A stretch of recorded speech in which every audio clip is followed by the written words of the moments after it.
For the Jets to stay in the AFC's playoff picture, they have to win tonight against Jacksonville. The Jaguars have their eyes on the playoffs themselves.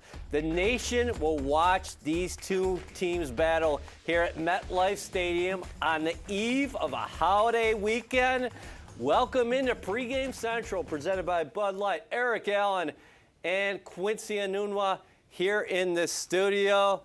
Man, it feels like we've been waiting for this all day. Finally, the Jets get their first primetime game of the 2022 season, and they're facing a very hot Jacksonville team. Yeah, I mean, 4-2 in their last 6 games. This is a team that's really on fire. They're really going to come in here and try to, whoop on the Jets and give them a nice Christmas present.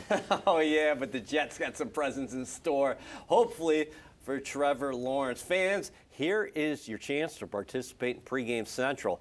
Garrett Wilson has 966 yards receiving, as does Christian Kirk, the fine receiver for the Jacksonville Jaguars. Here's your chance to vote, though. Wilson will reach 1,000 yards first. Both those receivers needing just 34 yards to reach 1,000 yards tonight. They might do it. I think Kirk is going to have a tough time doing it against the Jets' vastly improved secondary from the last time this Jacksonville team saw the New York Jets. Let's get out of the tunnel right now with Quincy and Anthony back. AB, how are you, sir? Everything's great. Thursday night football, meaningful games. I mean, you're right. This is a monster opportunity, not only for the Jets, both teams. I love the fact that both teams are playing for something important here, and it's going to be a great game to watch. All right, Anthony. Zach Wilson will start for a second consecutive game. You had some strong thoughts on Wilson earlier this week, not only for tonight, but for the rest of the Jets season. Can you talk about it a little bit? Yeah, let's go. I mean, I'm excited for the kid to go out there in a real game that means something for this organization, with the pressure on his back to go out there, step up, and play some good ball. I mean, this is an opportunity. A couple weeks ago when he was standing there with a hoodie on and a jacket, he probably never would have thought he would have been in this opportunity again, maybe for the rest of the season. Who knows what it could have led to? Now circumstances have changed. Mike White's not able to play again. All right, he had a pretty solid performance last week. I think collectively the team didn't play well in all phases, and that's why they lost that game. So here we are, another opportunity. You can win 3 in a row, whatever it's going to take, but as long as he goes out there and plays well, he'll keep his job week in and week out. And I want to see him in the biggest moments. I want to see him in games that matter. A lot of QBs that are drafted high in their career are not playing meaningful games this time of year.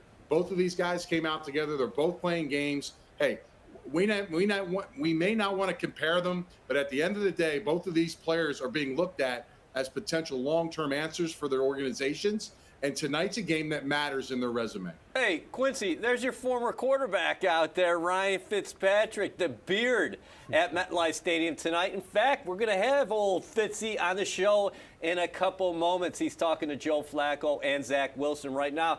Q, you've been very vocal about Zach Wilson using his legs.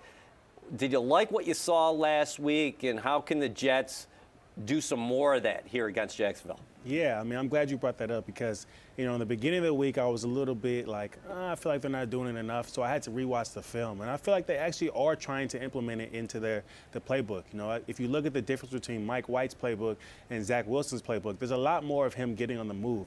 And I had to watch this guy's highlight film from college, and I can tell this guy can really move with his feet. There's a reason why he was a high draft pick. There's a reason why guys want to know. It's because he knows what to do with the ball in his hands when he's trying to run around. I mean, last year when they played Jacksonville, he had 91 yards, a 52-yard rush where, I mean, he could have went down early and decided to take it all the way to the end zone. So this is a guy that you got to get him on the move, and the Jets did that a little bit last week, but I would love to see them continue to do that. They had some zone reads. They moved him on a Q8 smash. There's a few different plays that I like to see, and I hope they continue to do that this week. Anthony, this game will feature the top 2 picks in the 2021 NFL Draft. It feels like on the other side of the spectrum, Trevor Lawrence is starting to come into his own. He's playing really well right now since week 9.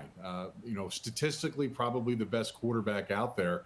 but what he's been asked to do. Quite frankly, though, they've been have to do a lot offensively because they've been down a lot of weeks. They've had to come back. The statistics are overblown and inflated, but he's been really good in the red zone and third down conversions. And quite frankly, if you're a quarterback and you want to play a long time in this NFL, that's where you'll be gauged and that's where you'll be assessed. He hasn't turned the ball over much at all. I think only one turnover to 14 touchdown passes. So again, things are elevating. They started slow in their season. They weren't quite sure, and they started elevating as the season went on. Zach, same thing. He started fast, got the injury. A lot of things happened. Then you had the in and out change up at the quarterback position, the sitting on the sidelines, and now he's back in there. So again, two quarterbacks maybe quite on the same direction right now, but statistically, who's got more wins? The Jets have more wins right now than the Jaguars. At the end of the day, guys, what are we gauging? Are we gauging W's? Are we gauging passing yards? What are we gauging? It's about winning the game. So whoever wins this takes another leg up in their opportunity to kind of shine. Well, we're judging these guys by wins and losses. You're the head coach of the St. Louis Battlehawks in the XFL, of course, AB. Good point there, Q. Zach Wilson, for all the turbulence he's had this season, he is 5-3 as a starter. Right. And I think that's one thing to really kind of keep in mind. I hate, personally, I love how much weight they put on quarterbacks, but I also hate how much weight they put on quarterbacks.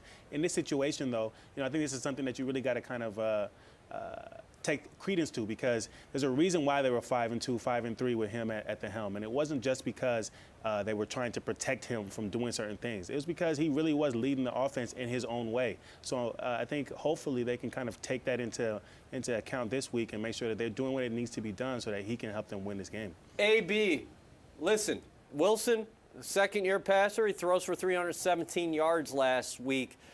20-plus yard passes. The Jets had 7 of them. But while we were watching the game here, that nail-biting loss to the Detroit Lions by a 20-17 score, seemed like that pass offense was boom or bust. For the Jets and Wilson, don't they have to have more consistency? And for him, it's hitting those easy balls, right? Yeah, absolutely. Every quarterback can improve those. Now, there's a couple on tape that, where you go back and you're like, you know what? There's 2 in-cuts to Garrett Wilson in that game. Those are pitch, catch, and throw, and that's a completion. For some reason, they weren't. If we want to pick and prod every pass. But, some of the other plays that he made, on the move, throwing the ball down the sidelines, throwing the ball back against the grain. Okay, 3rd and 22 on the last drive after he gets sacked because the protection breaks down. He's able to convert a 3rd and 22. And then on a 4th and 18, when they basically ran 3 go routes with no outlet for him to do anything, a receiver just happens to turn back at the sticks and they get a ball thrown across and they get at least a chance to call a timeout with 1 second left. I thought, in that circumstance, again, the end of the game, he had a chance to go out there and kind of lead them down the field, and things didn't happen their way, but he was able to make some plays that some quarterbacks just quite frankly can't make. So you're right. Layups are great. Quarterbacks are going to miss passes in a game regardless, even the easy ones. But on a consistent basis, you want to hit more than normal. And I think right now that's kind of the one area, and it all comes down to your feet and your base. And that's unfortunately going to be an off-season thing and a continued thing for Zach Wilson because he's so used to the off-platform stuff that he needs to understand that the reason why his game's getting pulled down is the fact that he's not setting himself and just sticking that ball into when those easy ones are available. All right, Ryan Fitzpatrick is everywhere tonight, Q. For more on Fitz, let's go to the stadium right now and bring in Ethan, who's standing by, a guy who was just with the Jets quarterback. Yeah, first of all, you got to show the sweater right here. We got candy canes. The blazer's awesome. The sweater's awesome. We're happy you're on the show. Let me just ask you this. I saw you talking to pretty much every single Jet player on the field. For Zach Wilson, a lot of eyes going to be on him tonight. Just when you look at his season, adversity obviously hit midway through. What have you thought about the way that he's handled it? And also just what do you think about the way that he played last week? A lot of adversity. There's been a lot of adversity. He made some big plays last week, but it's the life of a quarterback, and especially for these young guys that get drafted high, right away they're faced with it. It's no patience anymore. You got to go in there and perform. he obviously has the talent. There's some stuff on the leadership end that just he has to grow, not just as a player, but a human being.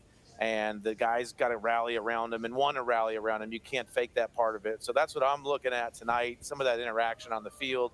I thought I'd be here with you, Quincy, but apparently you and EA were a little cold. Oh, God, here we go. It's not that bad out here right now. Oh, no, man. Here we go. So, hey, he's calling you out. Fitzy's calling you out. So, Quincy, the floor is yours. Listen, Fitz, I don't work for Amazon, man. I don't get as much pull as you do, man. I got to do what they tell me to do, man. Yeah. Well, it's good to hear your voice. Oh, for sure. man, it's definitely good. I can see you. Even though you can't see me, it's good to see you, man. Hey, Thank you. Hey, Fitz, great to see you. We got to start here. The wardrobe. Who picks it for you? So it's really funny. I have, a wardrobe coordinator now. So the beginning of the year, we're getting ready to lay out all the stuff. Boy. And they said, okay, here's 30 different looks. What would you like? And I said, none of it. I'm sorry, because it was button-ups and ties and beautiful stuff, but it just wasn't for me. And so I had to go online and say, no, look, this shirt with the turkey on it, that's more of what I want. And now that the season has gone on, they've kind of got my style. Yeah, EA, we might need you to make a phone call. I think we need a wardrobe coordinator as well. How about that? Quincy, I've made it. I've really made it now. I can tell. People picking out my shoes for me. Hey, Fitz, God bless you. Don't ever change. Your thoughts on Zach Wilson tonight against this opponent in the Jacksonville Jaguars? Yeah, I mean, this is a really big game for him. It's a big game for this team. I'm worried about the elements. Right now, there's no rain coming down, even though we're under this nice tent. There's a little bit of wind, but nothing that's going to, affect the passing. I think it's going to pick up as the game goes on, but if it is weather like this, there will be no effect on the passing game. So what I'm looking for from him, let's hit the easy ones tonight. There's been some layups and things that he's missed, but those exciting big plays that he made last week, a couple more of those down the field. This is a Jacksonville team that's played really well, but if we can get to that 24-point range tonight, I think the Jets are going to have a great chance with their defense. Hey, Fitzy, what do we have to know about Trevor Lawrence? He's coming in here on a heater. Yeah, beautiful hair. I think first and foremost we go with the hair. That's about as great of an analysis I can give for him. But he's done a great job. And I think, comparing those two, looking at Zach Wilson and the struggles that he's had, Trevor Lawrence had the same struggles last year with Urban Meyer and how tumultuous that was. And even at the beginning of this year, starting the year like they did, the Baltimore game after the bye kind of changed it for him because there were a lot of gotta-have-it plays at the end of that game, fourth down, some big third downs, the touchdown, the two-point conversion, where he hit them all. And so you just start to see his teammates buying into the idea of him being the guy, and that has now transferred and given them some momentum as the games have gone on. So he's done a nice job with it, but you got to earn it every week. He's got to do it against a great defense tonight, and, we'll see if he can. Right. Well, Trevor Lawrence, 14 touchdowns, 1 interception in his last 6 games. I'm glad you mentioned both him and the weather because from a Jets perspective, it seems like the weather's going to get bad in the second half. So how imperative is it for this team to get out to an early lead where maybe in the second half, maybe you have to run the ball a little more, maybe you can't throw the ball as much as you'd like to? Yeah, I mean, you don't want to get away from who you are, so they'll have a plan with Zach Wilson, stuff that he's comfortable with. They've got to have some sort of plan for running the football, especially in the second half, as we're saying the weather is going to get bad. Maybe some new added wrinkles with different guys back there, like just, stuff that if it's going to be so bad that you can't sit back and throw the ball, they've got to have a creative game plan in order to get the ball down the field. Hey, Fitz, can you hear me? Yeah. Okay, yeah. So I always talk about how having a veteran quarterback is so, important, especially for my growth. Can you just kind of speak to how difficult it is for a young guy to really grasp the offense in a year? Yeah, it's really hard. And I think, the one thing that has even added more pressure to Zach this year is I think at the beginning of the year, if we looked at the Jets and said, hey, you're going to be 7-7 at some point during the season, which, look, they were even better than that a few weeks ago, but you would consider the season a win, or at least I would, because I don't know how high the expectations were headed into this year. So the expectations for the team have accelerated. So for Zach, they've also accelerated. And so it's the added pressure of everything from the outside and picking up a system, learning your guys, all that stuff. It's not an easy thing to do. And Q, as you know, like a veteran presence in that huddle, like who do they have in that huddle that's a veteran presence? I talked to Dwayne Brown earlier, of course, a former teammate, because I pretty much have played with everybody. But Dwayne would be a guy that's in the lineup now that's a veteran presence in that huddle, but you need a few more guys in there to kind of calm him down as the game gets going. Right. All right, we'll leave you with this one. I got two questions. They're connected. 2015, how often you think about that season and how it ended and where potentially you guys might have gone had you made the postseason? And then connected to that, Fitz, what about the different situations here when you talk about the 2022 Jets? They're in the playoff picture as well, but this is such a young roster. You got this feeling like this is the start of something. Yeah, I mean, that 2015 season is up there for me as some of the most fun I've ever had. It was a great team, great teammates. We really came together that 5-game stretch at the end of the year. You know, unfortunately, Buffalo, but that was in 2016. I've kind of forgot everything about 2016, including that season. But when I go back to 2015, what puts a smile on my face, that New England game, I have never seen a man move faster on the football field than Quincy when he caught that flat route in overtime after Bill decided to give us the ball in the coin toss, and then he took off down the sideline. I don't know if they had next-gen stats back then, Quincy, but that was at least like 22-8. That was insane. Definitely, but yeah. I will say the difference between those two teams, that was such a veteran team that, you know, it was about to change over. And I think in 2016, you know, we held off on blowing up the team because of what a great season we had in 15, where this is such a young team. If you're looking at this from the outside looking in as a veteran quarterback and an attractive place to go play, this team has a lot of pieces. Great defense, young guys, Breece Hall when he gets healthy. Yep. This is a really exciting future for the Jets. Hey, have fun tonight on Amazon Prime. We will be watching. Fitz, you look good. Thank you very much. No matter what anybody says. All right. Thank you, guys. I appreciate it. Good having you, bro. All right, okay, let's shift to our Sunday spotlight right now. I'm going to lead off tonight, actually, and I'll take the Jets' rushing attack. The Jets rushed for a season-low 50 yards against the Lions. Ethan Greenberg actually wrote this on NewYorkJets.com this week. The Jets are 5-1 when rushing for more than 100 yards. They are 1-6 when rushing for fewer than 100 yards. The Jets got to get it going on the ground. Jacksonville, defensively, they give up a lot of things, but they are 10th in the NFL in terms of rush yards per play at 4.24. Last week, the Cowboys rushed for 154 yards, had 41 attempts in that Jacksonville overtime win. And the week prior, the Titans, they rushed for 137 yards on just 20 carries in the Jacksonville win. So the Jaguars have been winning, but they've been giving up yards on the ground. And if you look at the Jets stats, they gotta move it on the ground. That's my spotlight. I'm gonna shift it over to you, Q. So this week I'm going to go, my spotlight will be Zach Wilson. Yeah. Zach Wilson versus Trevor Lawrence. You know, I know that they don't like to do the whole comparison, and a lot of times when you talk about these type of matchups, it's really Zach Wilson versus the Jaguars defense and Trevor Lawrence versus the Jets defense. But I want to talk about these two guys because these are two guys drafted 1 and 2.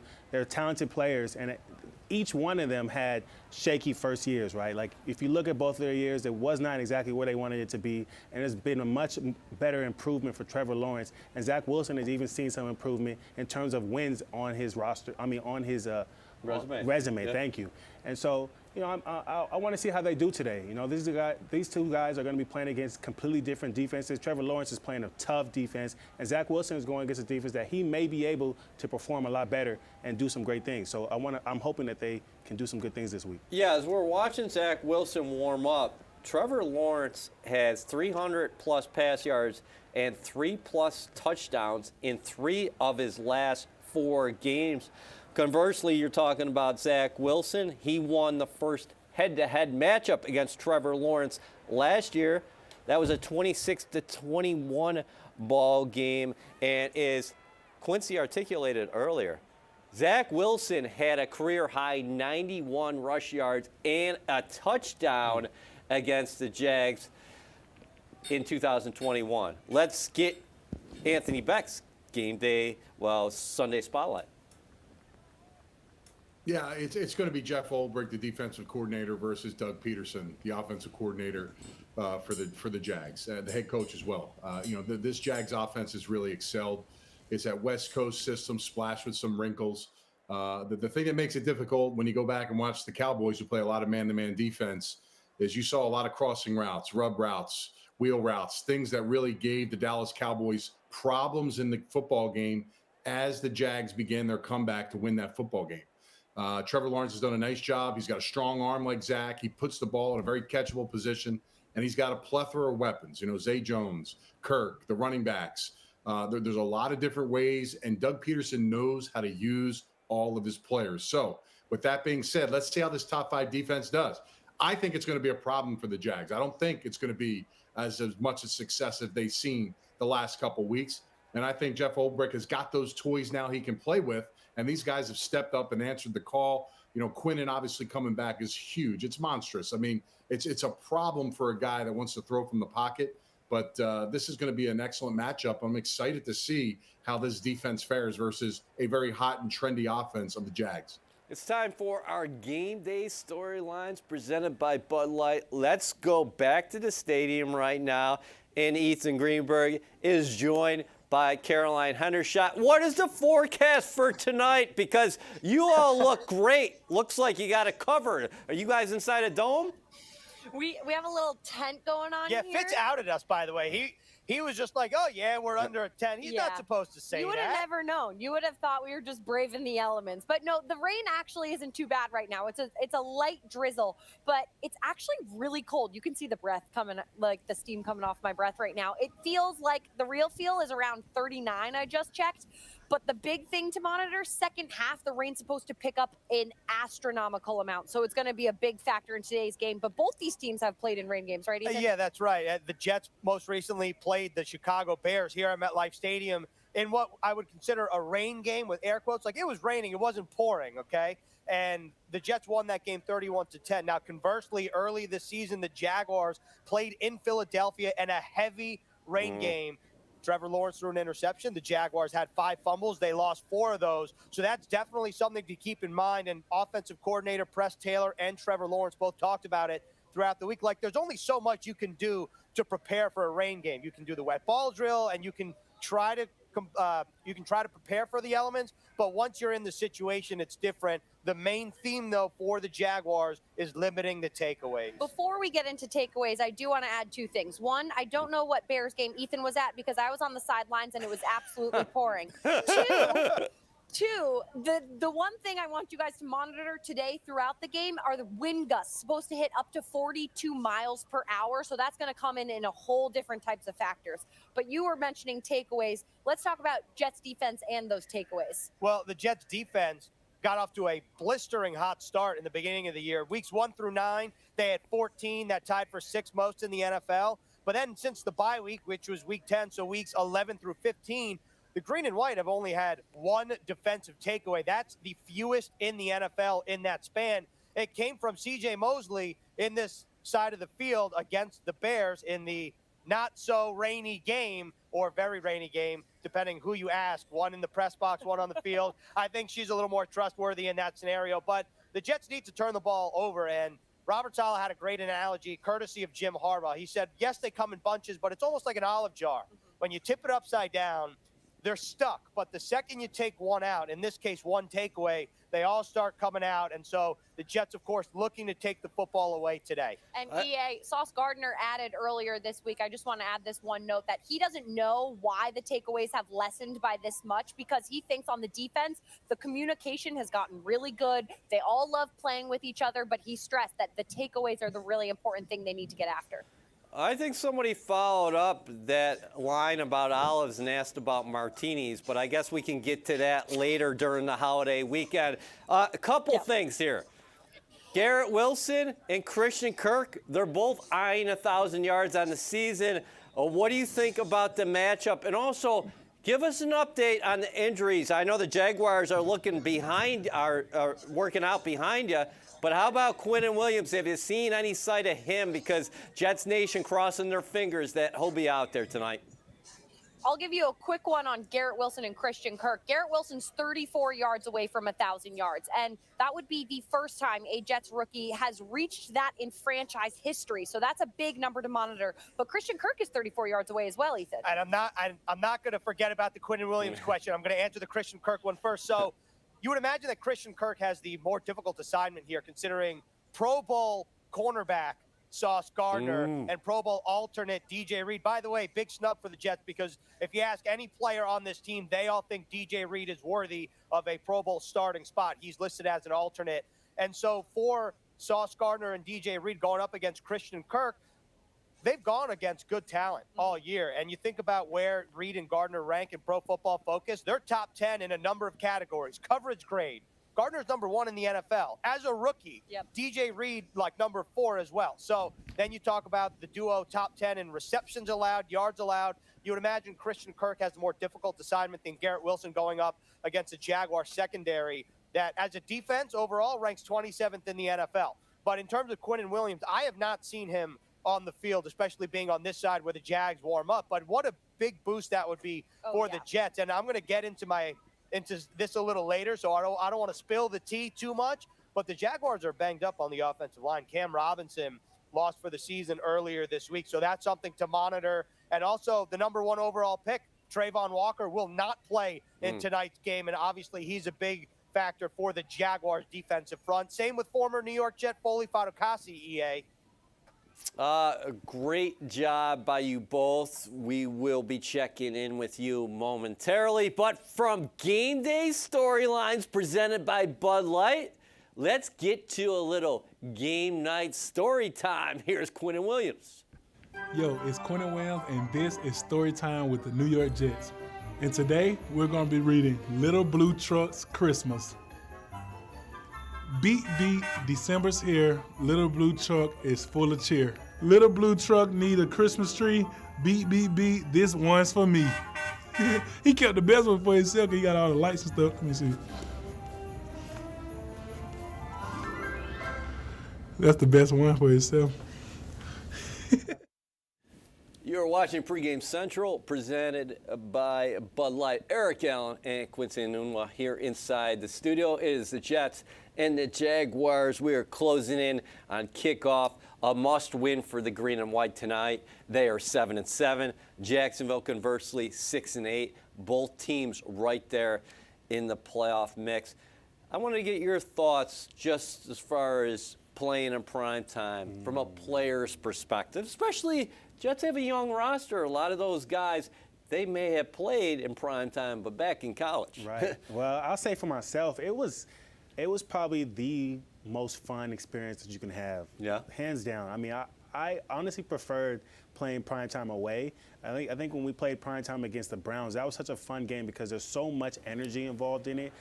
You just can't compare it to anything else. It was one of those times where once those lights shut on, it's almost like back in high school football. Like you're playing Friday Night Lights in a sense. You have everybody watching.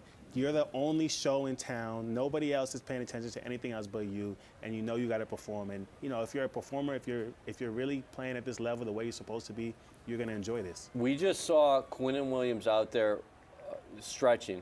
You got Zach Wilson tossing the ball around. Anthony Becht, how big would it be for the Jets to get Quinnen Williams back on that defensive interior? Jets defense played very well last week, but Jared Goff, much of the day, he went untouched. And I know Trevor Lawrence would not want that interior pressure because quarterbacks, they like to have an opportunity to step up in the middle if the pressure's coming off the edge. It's a problem because one-on-one he can't be blocked. It's a problem because he occupies 2 guys at times, and that puts pressure on other players where the defensive line is strong across the board for the Jets and gives those players one-on-one matchups. And then it frees up linebacker play as well. So, look, he is a disruptive player, clearly the best, if not the best, defensive interior lineman in football right now. And he is a game changer. So when he's on the field, it's a much different defense, even though they're still good. without him because they have other pieces around him. When he's in there, it just makes it incredibly hard to do exactly what you want to do because your quarterback is constantly thinking about him because he's in the middle. At some point, he will be thinking about him. When he goes in there, he may, okay, there he is. We got this. But at some point, he's going to whip the guard and the center's butt, and he's going to be on him. And then after that, it's free reign. Like now they're going to be thinking about him the whole game. So how quickly, if he's out there, can he make his presence felt? So at home, we've been the Elfie has been showing up at home for our daughter and moving around the house. There is the Grinch on the field warming up there. Q, would you ever pull off an outfit like that for your warm up? Nah, personally I wouldn't. But you know, I like what he's doing. I like the thought here. You know, you got to steal Christmas from the Jags. You certainly do. I do want to mention how cool is it for the Jets that they do have 4 Pro Bowlers, and 3 of them on the different levels of the defense. You start with Quinnen Williams, then you go back to C.J. Mosley, and then you have Sauce Gardner. And you can make the argument that Sauce Gardner is not just the defensive rookie of the year. He might be the top cornerback in football. Yeah, no, I mean, it shows just how talented the defense is. When you have it at every level, it's not just one guy. It shows how complete the defense is, right? Like you have a leader at every level, a leader on the D-line, leader in the linebacker room, and a leader in, well, one of the leaders in the secondary. Obviously, in my opinion, I should say, DJ Reed should be there. You know, it's one thing to be a top corner. It's another thing to play across from a top corner because then you're going to get more targets. And when you get more targets, that's more game on you, more eyes on you. And with the fact that he's still performing at the level that he's performing at, I mean, I think he should have been first Pro Bowl. Yeah, I think DJ Reed should have been in the Pro Bowl as well. There's another Pro Bowl alternate. That's Garrett Wilson. 966 yards receiving. And consider the Jets have played 3 different quarterbacks here this season, constantly rotating at the signal caller position for different reasons. As part of this year's Inspire Change game tonight, the New York Jets will continue their support and dedication of 4 social justice partners: All-Star Project, Innocence Project, New York Urban League, and Europe. Representatives from these partners will be recognized and serve as honorary captains for the game. Additionally, the Jets will present their inaugural 2022 Inspire Change Changemaker Award to Benji Wimberly of Paterson, New Jersey. Congratulations, Benji. For more on tonight's game, let's go back to Caroline with a special guest. Thanks, EA. I'm here with Commissioner Kavanaugh. Laura Kavanaugh is the first female fire commissioner of the FDNY. We're so happy to have her here. But first, Commissioner, would you just explain to us what a fire commissioner's job is and what that entails? So my job is really serving the men and women of the FDNY who every moment of the day, including right now, are out rescuing people, EMS and fire. And we're a huge organization. We have 17,000 people. We have a multi-billion-dollar budget. I, am good at running things, and I am so proud to be running the largest fire department in the country with these incredible people that do amazing work every day. Now, not only are you running it, but you're the first female fire commissioner. Now, how exciting was that for you when you found that out? But also, how much does that mean to you? Oh, it means a tremendous amount to me. One, I should say lots of people came before me to begin to pave the way. And so, what I said when I was sworn in is, though, while I'm the first, I'm determined to make sure I'm not the last, that I want to open the door and make sure we can have many firsts in the FDNY for women. So it's very exciting. I'm very proud. What do you think helped prepare you to be the first female fire commissioner? Because I know a lot goes into that, but do you think it was more so your background or the people around you and the support system? Yeah, I think it's all of the above. We say the FDNY is a family, and that is not just a line. I have a big, crazy family. As we were discussing, a big, crazy football-playing family. So I do think that really helped me when I walked into the fire department. I kind of recognized the family feel and learning to make connections with people who are not family but feel like they are. So certainly my background played a part. Now, I know there's a bunch of first responders doing a bunch of different jobs tonight on the field and maybe upstairs singing the anthem. What are you most excited for and looking forward to in tonight's maybe matchup or just in general and enjoying the experience? Yeah, I'd say 2 things. One, right now our members are rescuing people off of the Staten Island Ferry. I found that out as I was walking up here. So I just want to show that it's proof that there is just always something going on in the city and our first responders are there to save lives. And then I'm so proud to be here and represent them tonight. I love football. I love a great matchup. I love the Jets. So I'm very excited to be on the field and celebrate first responders. They so richly deserve it, and to watch a great game. You're so right. They so richly deserve it. Thank you for all that you do for us here in New Jersey and in New York. EA, back to you. Thanks, Caroline. You're watching Pregame Central, presented by Bud Light. Before we get to our X Factors, the Grinch has been revealed. It is former Jaguars linebacker Quincy Williams, who made a hell of a fourth down stop last week against the Detroit Lions. Yeah, that guy's been playing so well, so I hope that he plays like the Grinch today, too. All right, Q, let's get to our X Factors. We're going to bring everybody in, but I want to start with you inside the studio. Yeah. So my X factor is going to be Evan Ingram. I think he can definitely do a lot of things in this offense. They have so many different athletes on this team. You talk about their running back to their receivers to their tight ends. The quarterback is obviously an athlete as well. But Evan Ingram, he's had two really big games the last two games. The last game he had 62 yards. The week before they had 162 yards as a tight end.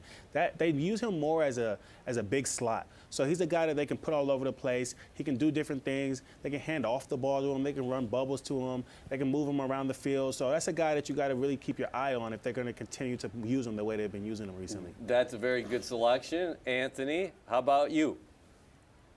Yeah, I'm going with Zach Wilson. I think everybody keeps talking about how Zach Wilson, the Jets are winning games in spite of him when they have won. Well, you know what? That's just not the case, man. This kid's got to step up. And I love the fact that he's playing in a game that matters in December. I've talked about it earlier. It's a meaningful operation where he gets to go out there and help this team move forward as an organization.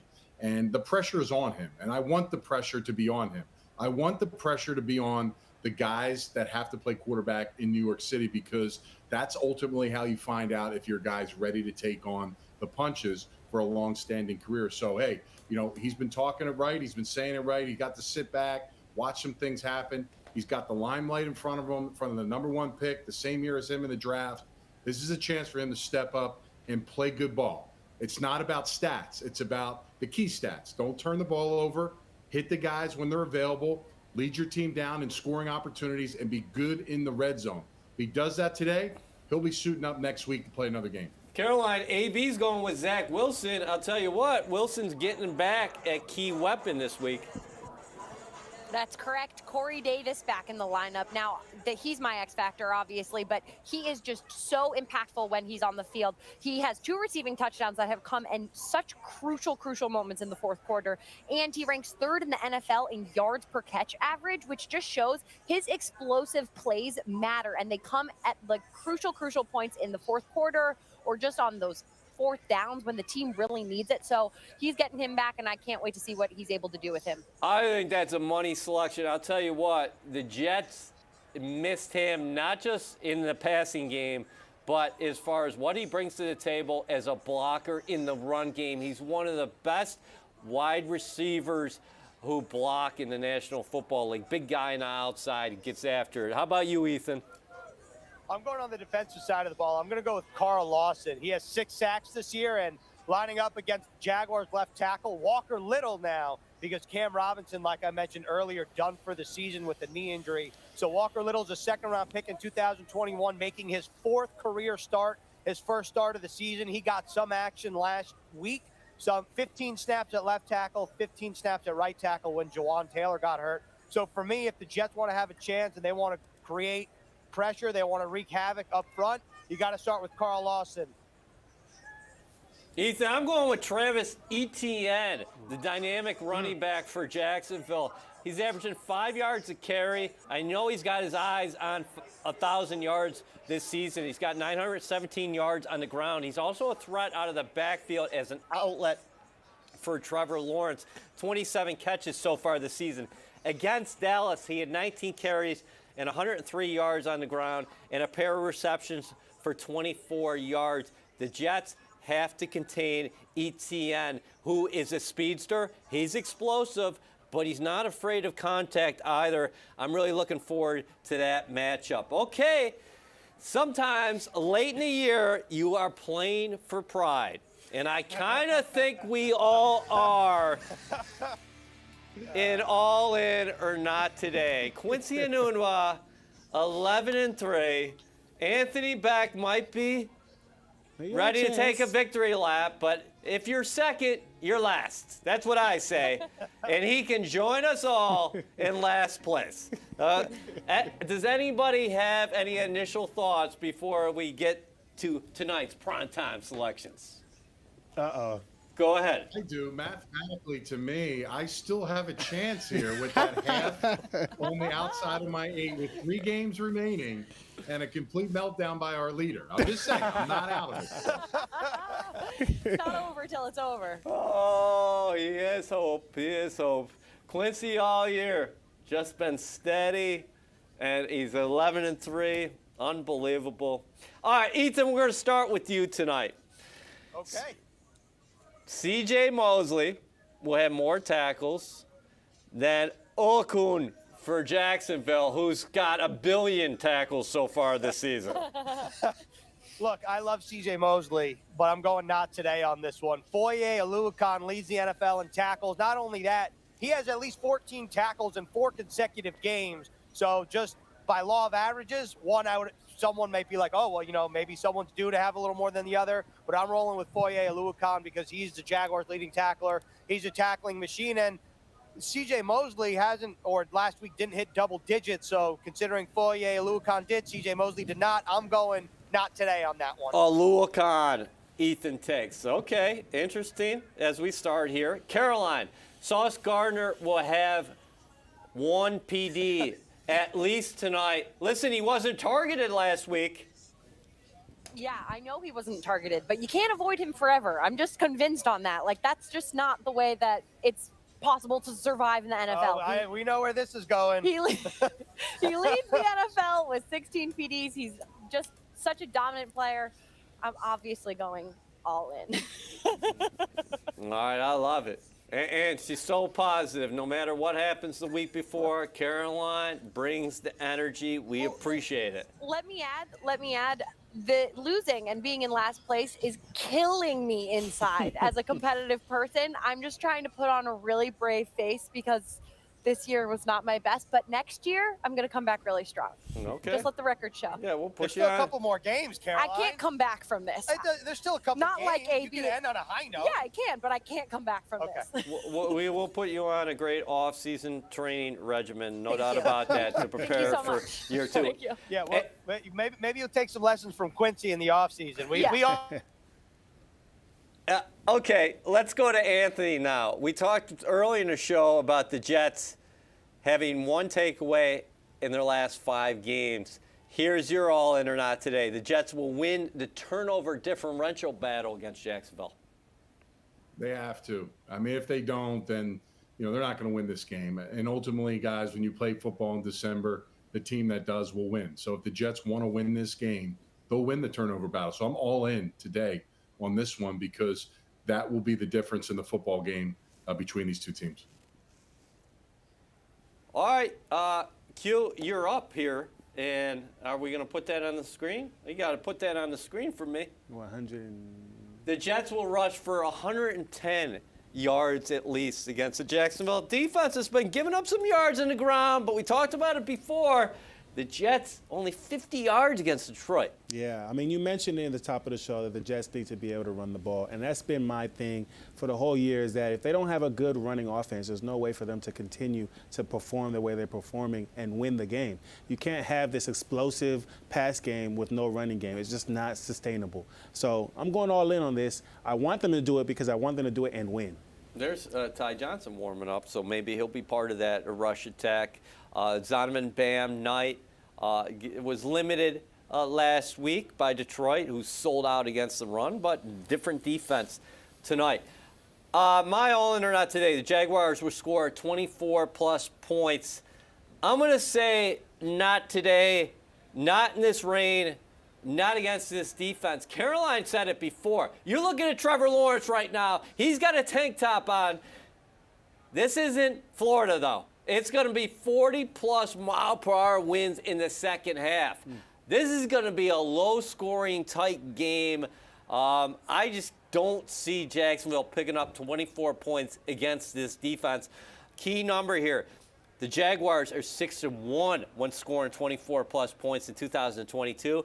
They are 0-7 when they score less than 24 points. Let's check in on the fans right now.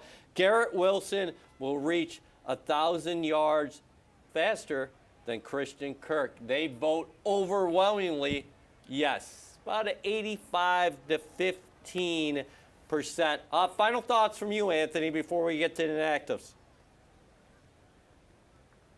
Yeah, I love the fact right now that the Jets, that's the team, the organization is in a great place to play a game that, quite frankly, is huge for the organization.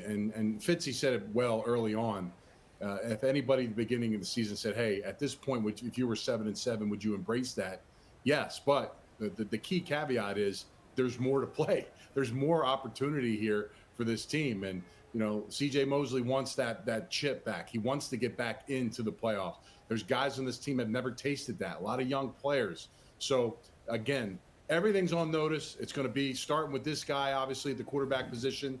I'd like to see him shine today. I'd like to see him quiet some people, but ultimately it's on him, and he's going to dictate that today.